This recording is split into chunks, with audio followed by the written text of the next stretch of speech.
Ndugu zangu, kama mnavyoniona nipo shule ya msingi Mlangali.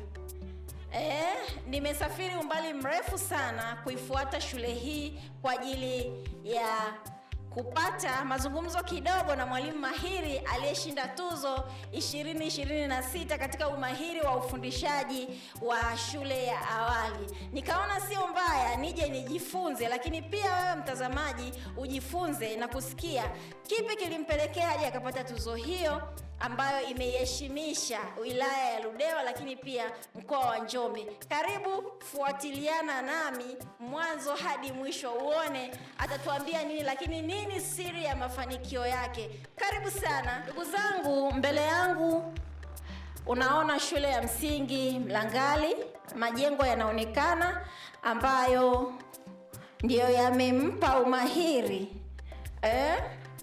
na umaarufu mwalimu wetu kutupatia tuzo na kutuheshimisha mkoa wa Njombe. Ndugu zangu, sasa nimefika katika ofisi ambayo namuona ndugu yetu mwalimu mahiri ambaye ameshinda tuzo mwaka huu 2026.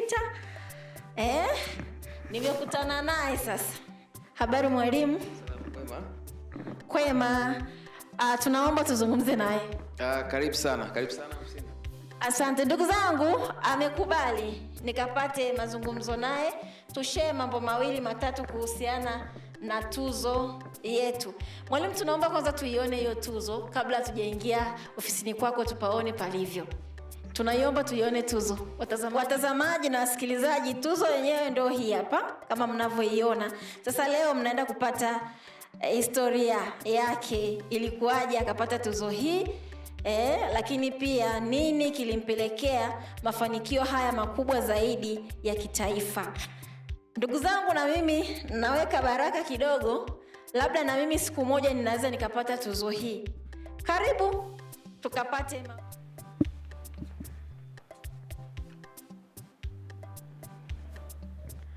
ndugu zangu, kama mnavyoniona niliwaambia kwamba nipo katika shule ya msingi Mlangali. Sasa nipo na ndugu yetu hapa aliyetupatia tuzo kimkoa, ametuheshimisha sana. Ataenda kutuambia anaitwa nani, lakini pia atupe mbinu alizotumia hadi kupata mafanikio haya ya tuzo hii kama mnavyoiona. Lakini pia atupe mbinu mbalimbali alizotumia na mambo mengine ambayo tutaendelea kuyasikia kutoka kwake. Habari kaka? Salama. Sijui na kufahamu kwa majina gani? Kwa majina naitwa James Ivory Kalembwe. Okay. Yes. Asante sana bwana James.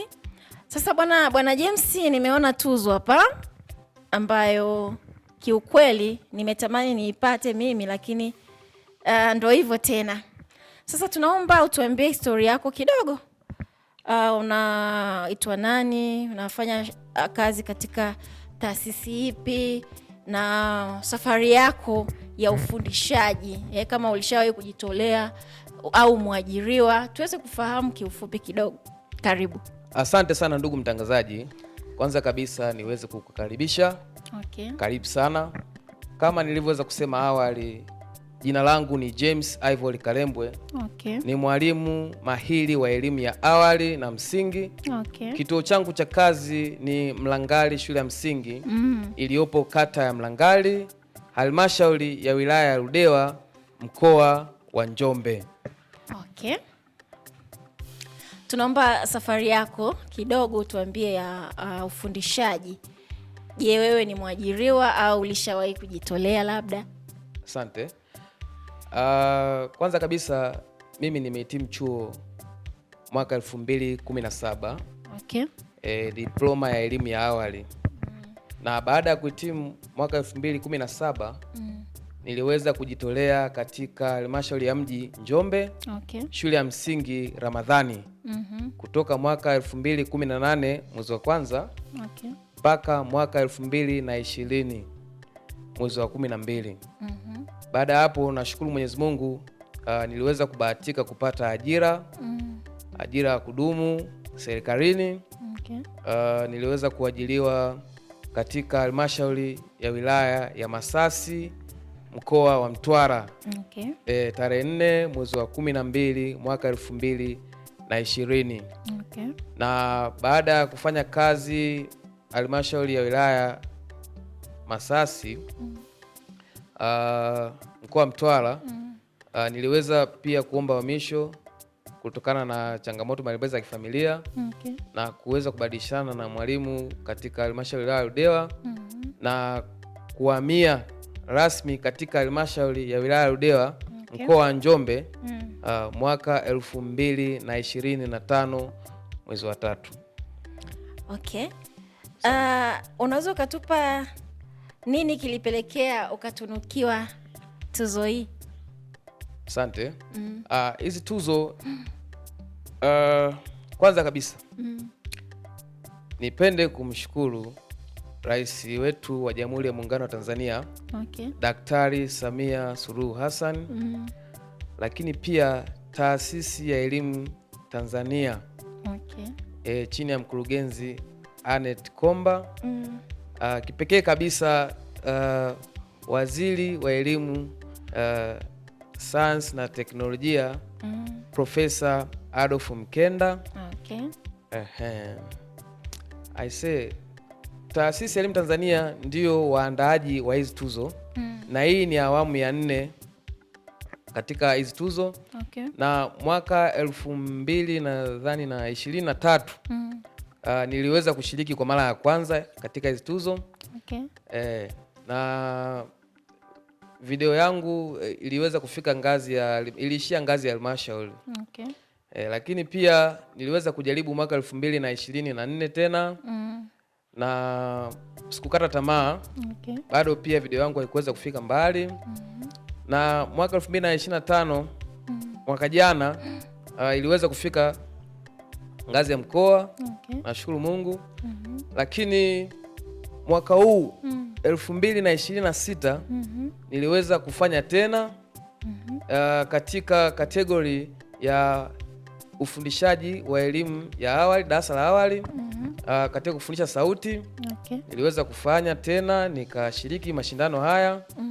Namshukuru Mungu, video hiyo iliweza kuvuka ngazi ya halmashauri. Okay. Ikaweza kufika ngazi ya mkoa, na penyewe pia ikavuka ngazi ya mkoa, ikafika ngazi ya taifa. Okay. Na baada ya kufanyiwa tathmini ngazi ya taifa, nashukuru Mungu, kwa mkoa wa Njombe nadhani ni video yangu peke yangu ndo ambayo ilikuwa imefika ngazi ya taifa. Okay. Na nilibahatika au kuweza kuwa mshindi wa 3 katika nafasi ya ufundishaji bora elimu ya awali kitaifa. Na niweza kipekee kabisa nipende kumshukuru mkuu wangu wa mkoa Comrade Anthony Mtaka, okay, pamoja na viongozi wangu wa elimu, akiwemo afisa elimu mkoa Elas Mulungu, okay, pamoja na afisa elimu wilaya Goole, bila kumsahau afisa elimu taaluma wa wilaya au halmashauri Crispinus Luoga. Hao waliweza kunishika mkono, waliweza kunitia nguvu, waliweza kunipa maneno ambayo yaliweza kunipa ujasiri wa mimi kuweza kufanya kitu ambacho naamini kimekuwa ni bora zaidi. Okay. Hasa kabisa baba yangu mkurugenzi, mwajili wangu Deogratus au Sande Deogratus, amekuwa bega kwa bega na mimi katika safari hii hapa. Okay. Amekuwa akinisapoti katika mambo mengi sana. Mpaka kufika mafanikio hayo. Naona nashukuru sana kwa mkurugenzi. Okay. Hongera sana Bwana James. Tunajivunia kwa tuzo hii kwa sababu umewaheshimisha walimu. Unajua wakati mwingine walimu wa awali unachukuliwaga kama vile ni kwenda kucheza na watoto, kuimba nini. Yeah. Yani watu wengi wanalichukulia ni kama ni kwenda kucheza, kama vile kukuza tu watoto, ila hakuna ile content ambayo inaweza kumfanya mtu akajua kwamba huyu mtoto anaweza akatoka sehemu moja kwenda sehemu nyingine. Hii tuzo umeipata kwa uhalali kabisa, na nadhani mafanikio huwa yanakuja ukiwa na connection. Wewe connection yako uliokuwa nayo ilikuwa iko vizuri sana. Naona kabisa, kwa sababu waliokushika mkono walikuwa ni viongozi wako kuanzia ngazi ya halmashauri hadi ngazi ya mkoa. Hongera sana. Ni mbinu zipi ulizitumia Bwana James mpaka video yako ikaenda viral? Asante sana ndugu mtangazaji. Kabla sijasema mbinu gani niliweza kuzitumia, niweze kukupa mkasa mmoja kwa muda mfupi sana. Umenikumbusha ulivyosema elimu ya awali inachukuliwa kwamba kwenda kucheza na watoto. Yeah. Of course, elimu ya awali ndivyo ipo hivyo. Kwa maana ya kwamba wale watoto ni lazima na wewe uwe kama mtoto. Labda nikupe siri moja. Wanakuambia ukishindwa kufundisha yule mtoto, basi mpende. Maanake atajifunza kupitia huo upendo. Na mwaka 2014 wakati nipo chuo kwa mwaka wa kwanza, kozi tulibadilishwa kozi, tulikuwa nasoma kozi ya msingi. Lakini pia wakaweza kutubadilishia kuleta hii elimu ya awali. Baada ya kuboresha mtaala elimu ya awali mwaka 2014, kuna wanachuo ambao walikata tamaa. Kwamba bana, mimi siwezi kwenda kufundisha watoto wadogo wale. Na wengi walikimbia, lakini sisi tunashukuru Mungu tuweza kubahatika kubaki na kuweza kuona ni jambo ambalo hatukuweza kujua mbeleni nitakuja kuwa na ukubwa gani. Ulivyokuwa unaongea vile nikakumbuka hilo swala hilo. Sasa mbinu gani ambazo niliweza kuzitumia mpaka kuweza kufikia mafanikio hayo unayoyaona ya tuzo hii hapa hii? Ufundishaji wa elimu ya awali una mbinu mbalimbali. Na kama nilivyotangulia kusema awali, mimi ni mwalimu mahiri. Najivunia kusema hivyo kwa sababu ya matokeo ambayo mnayaona. Lakini pia nina uzoefu wa miaka 6 mpaka sasa. Ni mbinu gani nazitumia? Kuna mbinu za michezo. Unavyofundisha wale watoto unatakiwa kutumia mbinu za michezo katika ufundishaji. Kuna mbinu za nyimbo, huwa anakuwa naimba na wale watoto. Mtoto anaweza kukumbuka nyimbo. Anaweza kukumbuka amecheza mchezo gani. Kukumbuka amecheza mchezo gani na wewe ulishaingizia somo lako katika ule mchezo, ina maana umefanikiwa. Kwa mbinu zipo nyingi sana. Mbinu nyingi za uchangamshi ndizo ambazo zinambadilisha ule mtoto. Na katika shindano hili hapa, mbinu ambayo niliweza kutumia, mimi pia ni mtaalamu wa tehama. Huwa natumia projector katika kufundisha kwangu. Nilikuwa natumia projector, nilikuwa naonyesha videos mbalimbali, watoto wanajifunza kupitia zile video. Wanaangalia katika projector pale, wanafurahi, wanapenda. Na hata sauti mbalimbali niliweza kutumia projector hiyo kufundishia hiyo sauti, na naamini ndio iliweza kunipa alama kubwa, kunitofautisha pia na walimu wengine katika matumizi ya teknolojia ya kisasa zaidi katika ufundishaji. Maana katika karne hii hapa inahitajika kuchopeka vitu mbalimbali. Matumizi ya teknolojia kwa kiasi kikubwa ndio ambayo yanatakiwa na ndio ambayo yanakusudiwa yaende kufanya nini? Kufanyika kwa kiasi kikubwa. Tunahimizwa tu tunatumia hizi local materials. Je, wewe umejikita sana kwenye tehama au hata material ambayo yanatuzunguka ya kawaida ulikuwa unayatumia ili kuwafanya wale watoto wafurahie zaidi somo lako? Asante. Zana zinazomzunguka mtoto katika mazingira yake ni muhimu sana katika ufundishaji. Mimi pia ni mtaalamu wa uandaji wa zana na natumia makunzi mbalimbali yanayopatikana katika mazingira yetu yanayotuzunguka katika kuandaa hizo zana. Kwa mfano katika kufundisha kuhesabu, tunatumia kokoto, tunatumia vizibo vya chupa. Ni zana ambazo makunzi yake yanapatikana watoto. Vifaa hivyo ambavyo umesema mara nyingi unatumia vifaa vya tehama katika kudeliver message yako kwa watoto wako. Je, vifaa hivyo ni vya kwako binafsi au ni vya taasisi au kuna mtu amekufadhili ili uweze kuwa bora zaidi? Asante. Licha ya kwamba nina kompyuta yangu binafsi, lakini kipekee kabisa nipende kumshukuru mkurugenzi wangu, baba yangu Sunday De Gratias, ambaye ni mwajili wangu. Katika kituo hiki cha Mlangali hapa kuna kompyuta za taasisi za kutosha, lakini pia kuna projector.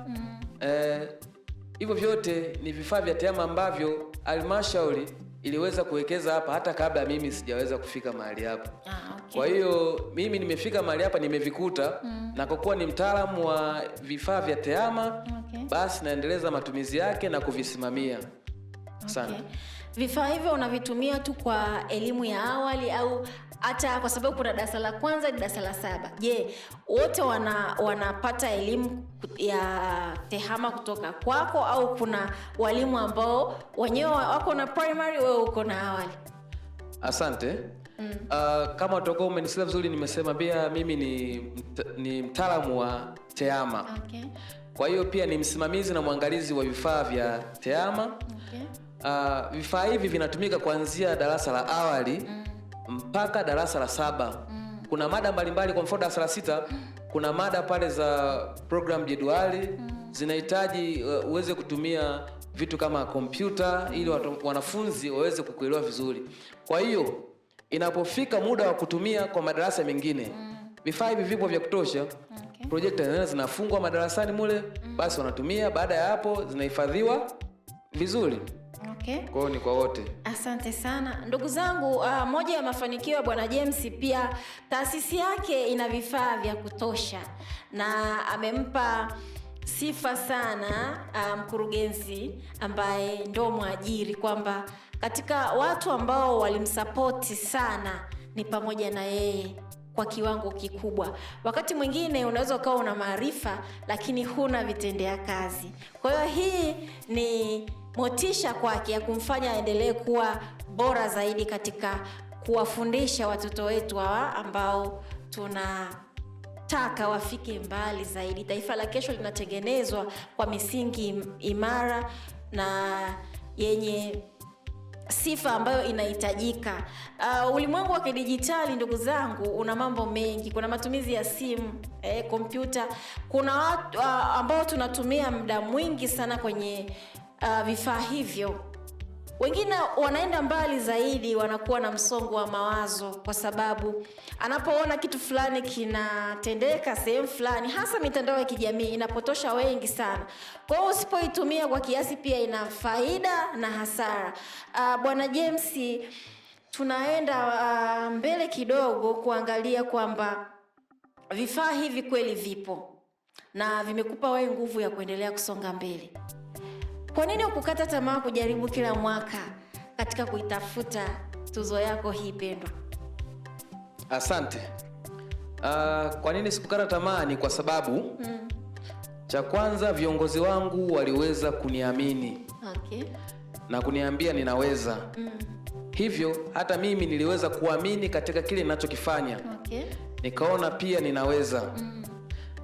Mimi ni muamini wa imani ya Kikristo. Okay. Ninasali. Hivyo niliamini Mwenyezi Mungu ataweza kunibariki siku niweze kufikia na mimi ndoto zangu. Okay.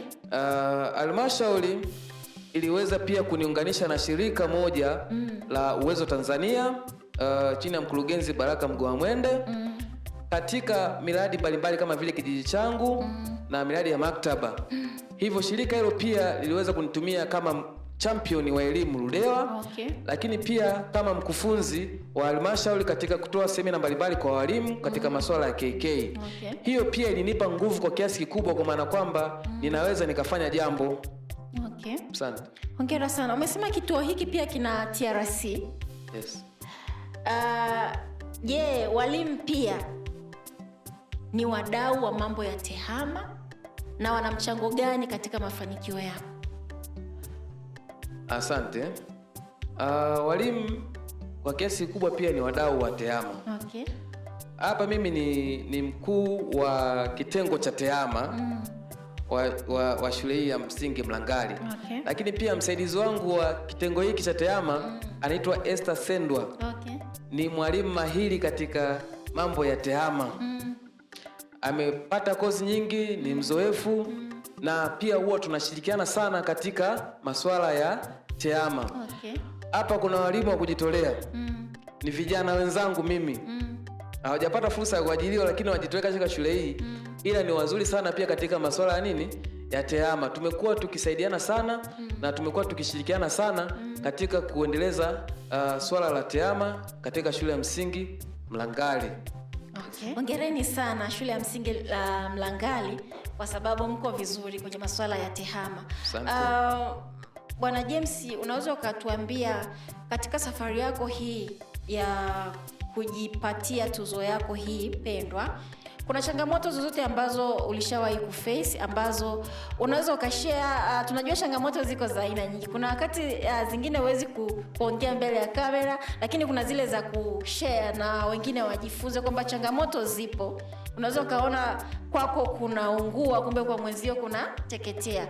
Umeshawahi kuface changamoto yoyote katika? Wapo wanaokatisha tamaa. Kwa bwana wewe kwanza uko Ludewa. Kuna watu wapo mjini Dar es Salaam. Wewe uko Ludewa, mazingira ya huko labda ni magumu sana na nini.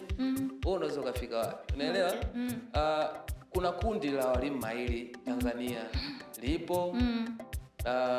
Kuna walimu mbalimbali kama Midian Robert, ni mwalimu mahiri anatokea Kisarawe, lakini yupo mwalimu Yusuf Pangoma, mwalimu Kishai. Tupo kwenye kundi moja ambalo tunakuwa tunashare experience mbalimbali, changamoto mbalimbali ambazo tunakutana nazo na tunatiana moyo kwa sababu kila mmoja na changamoto zake. Lakini kwa changamoto ambazo mimi napitia ni zile tu ambazo watu tu wanakukatisha tamaa, ambao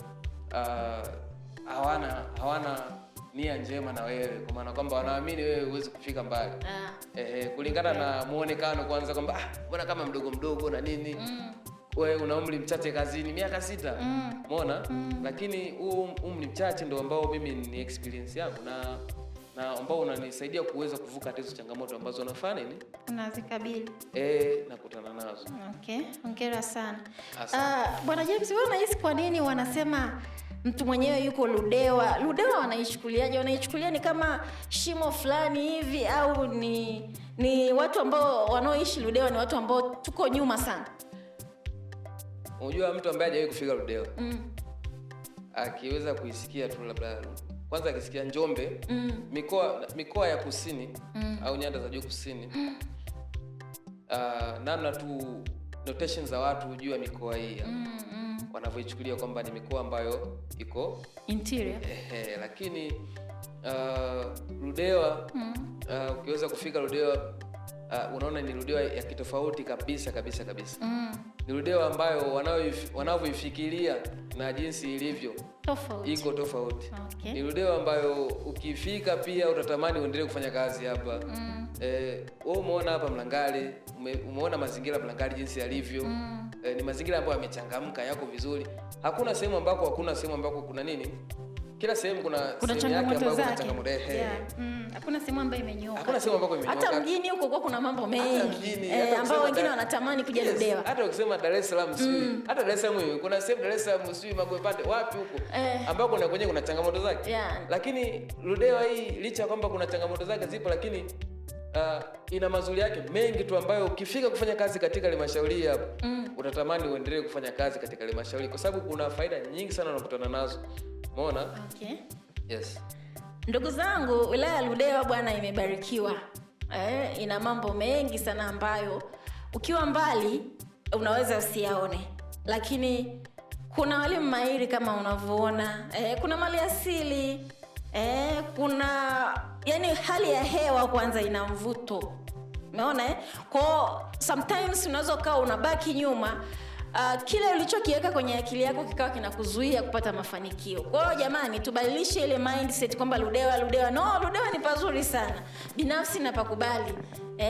Kwanza unapokuja huku watu ni wakarimu na mambo kama hayo. Ni wewe tu ushindwe wewe. Kwa hiyo ukiona sehemu ni mbaya, ina shida, badilika wewe. Utakapobadilika utaona kila kitu kichukulia vizuri, utaona tu ni pazuri kiukweli. Kwa hiyo tusiendelee kuonyesha kwamba ni sehemu fulani hivi kama imetupwa hivi. No, ni wewe tu, kwa sababu upo sehemu moja, hauna exposure ya kusema unatembea sehemu mbalimbali. Lakini Ludewa bwana, big up.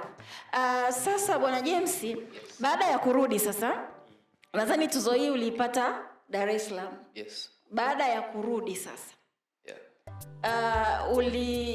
hukupata mwaliko wowote labda na ngazi ya mkoa au ngazi ya wilaya labda kukupongeza hata kwa kuendelea kukupa moyo tu wa kuendelea kufanya vizuri zaidi kwa yajayo, kwa sababu kwa tuzo hii najua yajayo yatakuwa mazuri sana kabisa.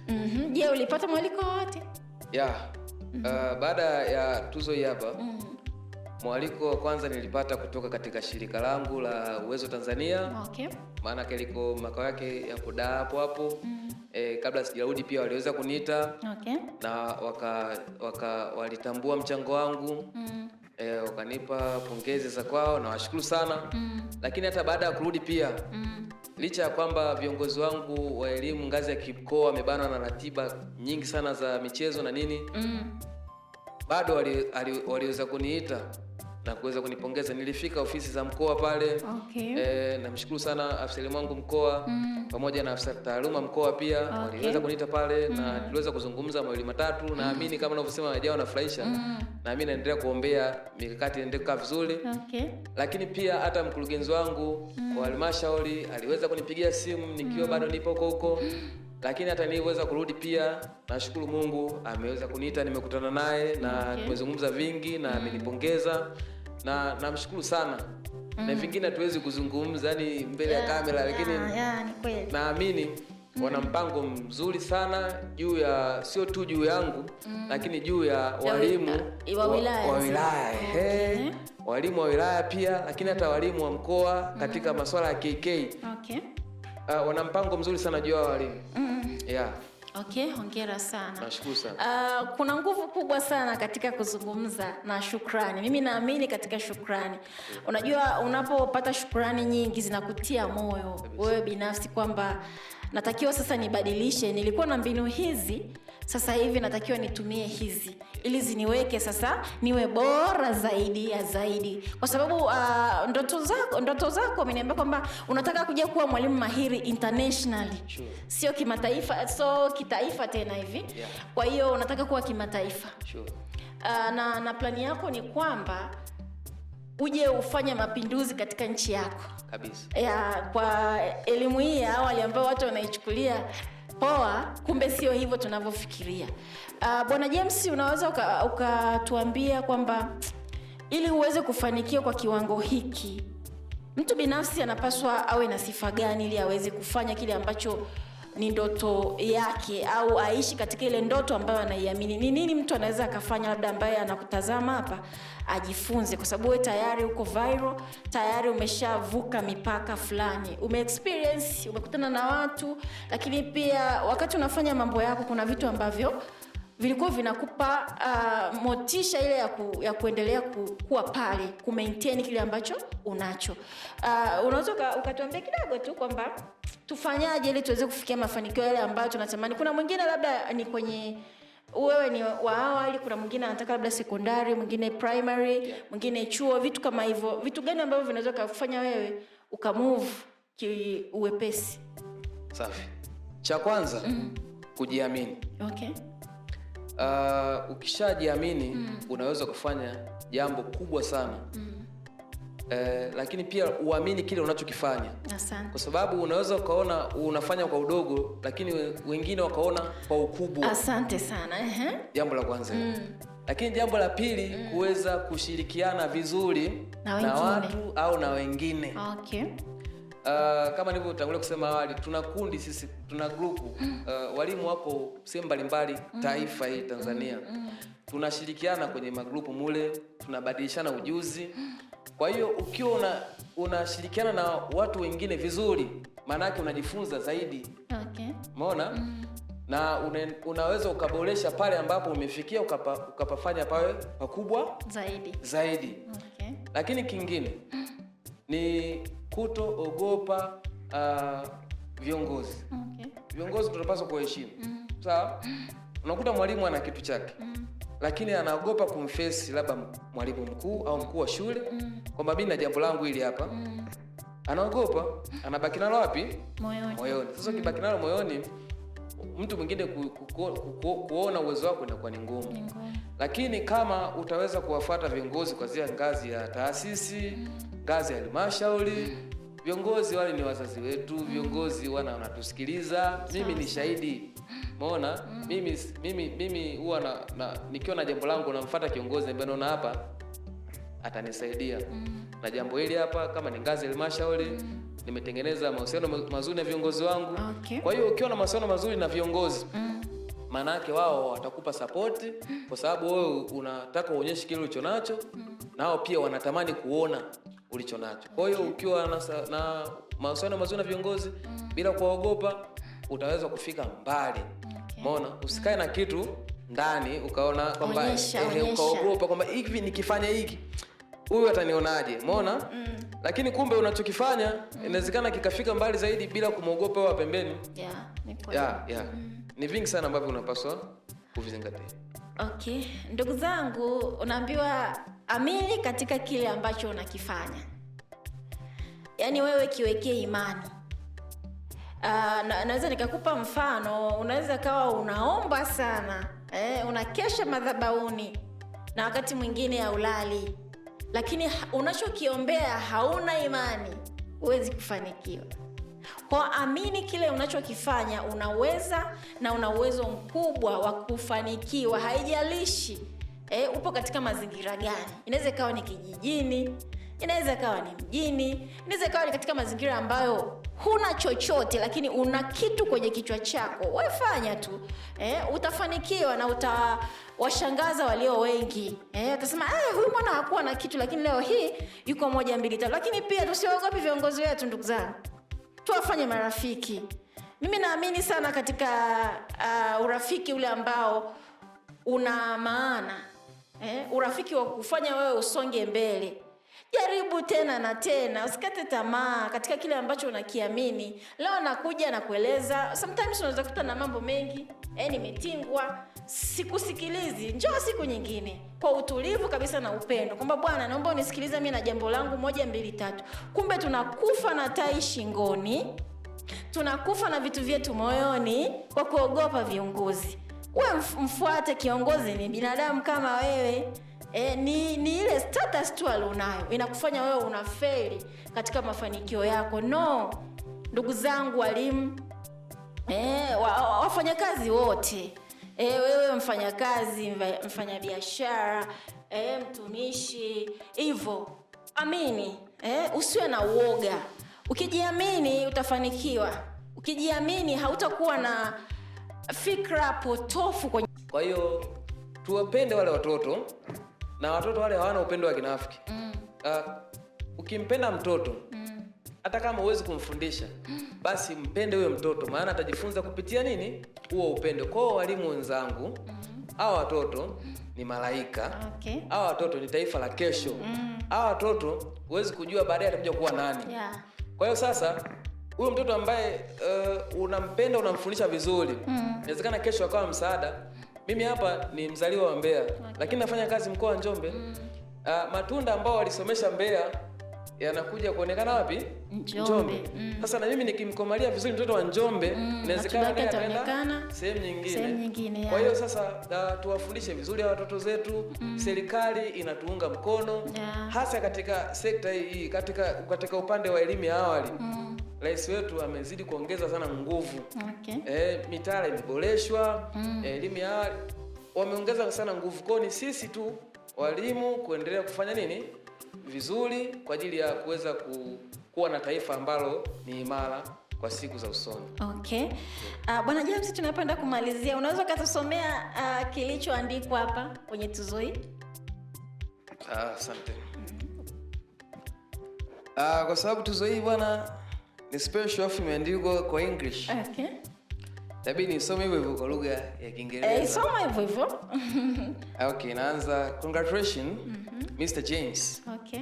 On being recognized and ranked 3rd national among Tanzania's outstanding HR skills teachers. Okay. Your dedication, professionalism, and commitment to excellence have yield remarkable results. Okay. We are proud of you. We are proud of your achievement and the positive impact you continue to make Uwezo Tanzania. Thank you. Ndugu zangu, kama mmesikia kilichoandikwa hapa, kuna commitment lakini pia kuna kuheshimu kada yako Sure. Lakini pia kuwa na kile ambacho unakiamini katika kada yako uliopo. Hii ni elimu ya awali Yes. Amepata tuzo hii kwa kupongezwa, lakini pia tayari imemtambulisha katika sehemu mbalimbali. Hata wewe ambao ulikuwa hujui, sasa hivi unamfahamu Bwana James. Hiyo yote ni dhana ambayo kiukweli ni njema kwa taifa letu, na watu kama hao wanatafutwa kwa kiwango kikubwa sana, kwa sababu licha ya kwamba tunapitia changamoto, wakati mwingine hatupasi kukata tamaa kwa namna yoyote ile. Tuko Ludewa, kama nilivyowaambia, viongozi wa Ludewa ni wazuri. Ni wewe tu, kwa sababu unaambiwa namna unavyokuja ndivyo utakavyopokelewa. Unapokuwa positive, na mtu unayemwendea atakuwa positive tu. Unapoenda kivingine, mtu mwingine anapokuonyesha hali nyingine, usilalamike wala kuona mtu huyu yuko na hali fulani ambayo haikufurahishi. Badilika wewe kwanza. Ukishabadilika, kile ulicho nacho, amini katika kipaji chako, amini katika uwezo wako. Lakini nini unapenda hapo ulipo? Unapenda watoto wako wawe kina nani? Kile unachokipenda kirithishe kwa watoto, watakupenda tu. Bwana James amesema kama huwezi kumfundisha, basi mpende. Upendo una mizizi. Katika mizizi hiyo itamfanya mtoto huyo awe bora zaidi kwa kizazi kijacho. Bwana James, asante sana. Ulikuwa pamoja nasi SL Media. Tumeshukuru kwa uwepo wako, ushirikiano wako, lakini pia tunaendelea kukupongeza sana kwamba wewe unaweza. Naendelea, ikiwezekana ufanye jambo, tuzo hii iwe na mabadiliko chanya, lakini pia ilete kitu fulani kwenye jamii ambayo sasa itawapushwa watu waamke kwamba kumbe ninaweza, na lakini pia itazalisha watoto wengi pia wa kuige wewe kwamba na wenyewe wanaweza. Anaweza akawa na ile mentality kuanzia sasa hivi kwamba nikifika napenda kuwa kama mwalimu fulani. Kwa hiyo inabidi ufanye jambo bwana kuhusu tuzo hii, ili tuweze kufanya mambo ambayo ni mazuri zaidi, na kukufanya wewe sasa huko unakoenda kwenye ndoto zako za kwenda kuwa mwana kimataifa iweze kutimia kwa kiwango cha juu sana.